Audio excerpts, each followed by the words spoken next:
What is up, YouTube? Dean here, and welcome to Raw Talk. We're going to spice things up a little bit. We're just going to talk about the important parts that happened on Raw. And the only big part that happened on Raw was Samoa Joe choked out Paul Heyman. Now that was huge, and that's something I actually enjoyed.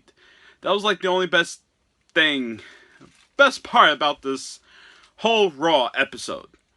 So Samoa Joe choked out Paul Heyman, which is not good because that leads sights for Brock Lesnar to be unleashed. So Paul Heyman got a call from Brock Lesnar. Paul Heyman is saying not only will Brock Lesnar show up next week to Raw, he will unleash the beast. So the feud with Brock Lesnar and Samoa Joe, the feud leading up to the Great Balls of Fire, starting next week. Looking forward for that. I think that's a little interesting. Another mystery. Who attacked Big Cass? So we know it wasn't Big Cass who attacked Enzo. Is it still the Revival? I don't know. We didn't see them. And the mystery with Kurt Angle and Corey Graves. You know, what is still going on with them? What is going on with that? You know, I don't understand what's going on just yet.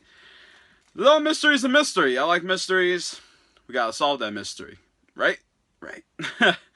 Raw opened up. Bray Wyatt. Which, I love Bray Wyatt. I'm a fan. I'm a huge fan of Bray Wyatt. Versus Roman Reigns.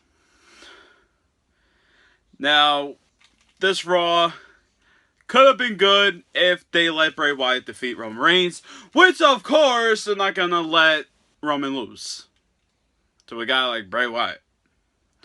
So Roman Reigns wins the match against Bray Wyatt, which I'm actually surprised this match was longer than expected.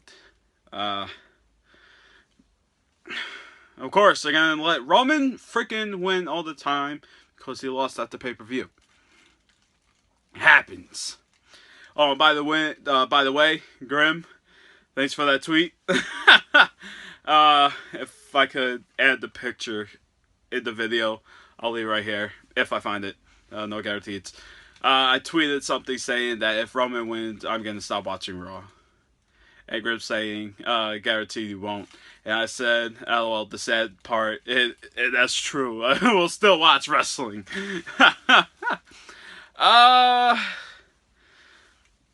Nia Jax had her opportunity to face Alexa Bliss for the Raw Women's title.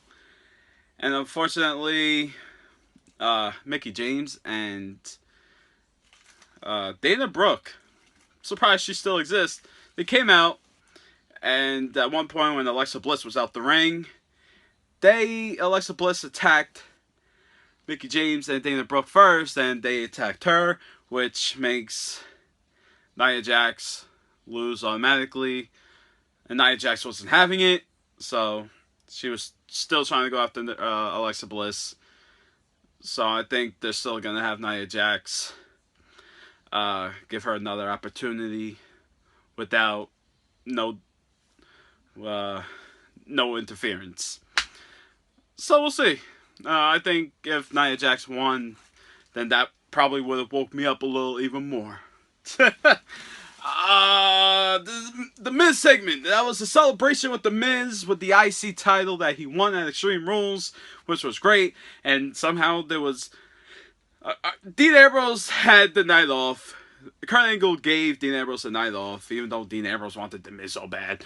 But Dean Ambrose left, and he came back. Then we have the Miz celebration in the ring. And there's happened to be a bear, some guy in the bear costume in the ring. We're all thinking, oh, it's obvious Dean Ambrose. We all thought it was Dean Ambrose. And it actually turned out not to be Dean Ambrose. The Miz even thought the bear was Dean Ambrose, but it turned out to be some guy, some jobber guy you'll see later in the future of WWE very soon. And there happened to be a big box present just for the Miz. And the Miz wasn't wasn't having it. The Miz is not stupid. So he grabs a chair and he's just hit the box. He just hits the president and he's doing elbow drops to the box. I thought that was hysterical. That was hilarious. And it turned out to be a gift from his wife Maurice. And it was some big old broken up clock that the Miz broke. And the Maurice got upset. She ran away. She ran like she had to take a shit during the Raw segment. Then later, the Miz is still trying to look for Dean Ambrose because, of course, we're expecting Dean Ambrose to come out, right? The Miz is looking around, and next thing you know, Dean Ambrose turns out to be part of the camera crew. Dean Ambrose has the camera in the ring, and he's actually getting closer to the Miz. And, oh, great, there's Dean Ambrose right there. The Miz sees it on the Titantron, turns around, tries to go after Dean Ambrose, but Dean Ambrose turns it around and hits the Miz with Dirty Deeds. And that was it. Technically, that was it. And he left with a drink like it was nothing. Let's talk about the tag match. You know, the club. It sucks that they're not using the club how they should be using the club. Unfortunately, the club lost to Enzo and the Big Show. Which I thought the Big Show was going to turn tonight. And I'm saying to myself, oh, so the Big Show's going to have another heel turn. Which we've seen so many thousand times. It's like, it's nothing if the Big Show turns heel. You know, he ain't the Big Show like how we were used to seeing that he was killing it when he fought The Undertaker, Batista, John Cena, all those times. And they won. The club lost. So what's the whole point of having the club then, for them just to lose? I thought the club was supposed to be here to dominate. That's not happening.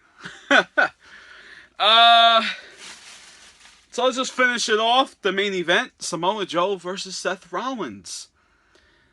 Decent type of match. It was really, really decent. Samoa Joe won by choking out Seth Rollins and making a statement and a point that Samoa Joe will destroy anyone in his path, and that's sending a message to Brock Lesnar. And I'm looking forward to see what's going to happen between Brock Lesnar and Samoa Joe next week. So that has my eye open. So thank you guys so much for watching Raw Talk. Let me know in the comments below what was your favorite part of Raw, and I'll see you guys tomorrow for SmackDown Live. Peace out. Too sweet.